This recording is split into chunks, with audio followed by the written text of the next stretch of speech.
So hi, my name is James, and I'm doing a presentation on Germany. The reason why I chose Germany was because I actually visited there last year, and a lot of my wife's family lives over there, so that was a pretty interesting place. The nation. The capital of Germany is Berlin. It's actually located right there in the right-hand corner. Germany is close in size to the state of Montana, and there's 16 different states, or what they call a Bundesland. And 3 of those are city-states are called Freistaat. Each state has its own capital, and the city-states are Berlin, Hamburg, and Bremen. The geographical region, there's 4 geographical regions in Germany. The first one is the Broadlands, and that's located up there in the north towards Hamburg area. The second one is Central Uplands, which includes a lot of mountain ranges, which is pretty much in the middle. And the valley and the gorge of the Rhine River is located in the southwest. You see the Rhine River right here. And then the last one is the forested mountains of over there in Munich. And actually, when I went to Germany, I spent a lot of time in Munich, and I love that area out of all of it. They have a lot of mountain ranges, and one of the biggest mountain ranges is called the Alps, and the highest mountain is the Zugspitze, and it's actually 9,721 feet. Compared to South Mountain is only 2,690 feet, so it's about 3 times the size of South Mountain, like height-wise. So,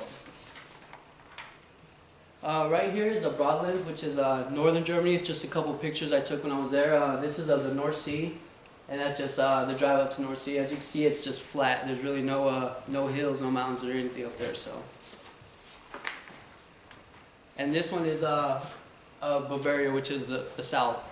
That's when I went to the top of one of the mountains that's part of the Alps. I can't remember the name of that mountain, but you actually have to take a ski lift up there, and then you can start hiking up it, but it's a pretty high mountain. And this is a view from, we went to one of the castles, and you have to hike another mountain, and that's just a view looking out, so it kind of just gives you a look of what southern Germany looks like. The climate for the northern Germany, it's actually it's pretty windy because it's all around the ocean.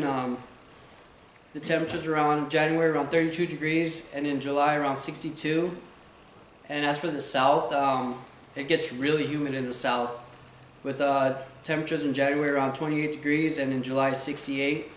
But you can experience cold winters with temperatures from 14 degrees to -4 degrees. And in the summer you can experience temperatures up to 86 degrees to 95. Also, they go by Celsius, not Fahrenheit. So. The population is 80.59 million, and 92% of that is German ethnicity.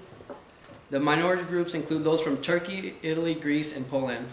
And immigration amount has increased recently. The non-citizen guest workers make up a great amount of the metropolitan population. And children are granted citizenship if one parent legally lived in Germany for at least 8 years prior to the birth and has a residence permit. The official language is German, and the dialects vary, meaning the dialects from Bonn or Hanover are distinct to that from Munich, where Bavarian is spoken, and Halle, where Saxon is spoken. In school, many of the Germans are required to learn English, and also in the eastern states they speak Russian, and in Schleswig-Holstein many speak Danish. And here's just a little graph showing you the religious. 25% is Protestant, 25% Catholic, 36% have no religious affiliation, 4% are Muslim, and 10% are other. Here's a picture of a Protestant church. The majority of the Protestants reside in the north and the east, and at the age of 15 the Protestant children are confirmed. That's actually a picture of where my mother-in-law got married, so that's up near the Hamburg area in northern Germany. This is a Roman Catholic church. This was located in Kaufbeuren, which is south near Munich. Most of the Catholics reside in the south and the west, and at the age of 9 the Catholic children have their first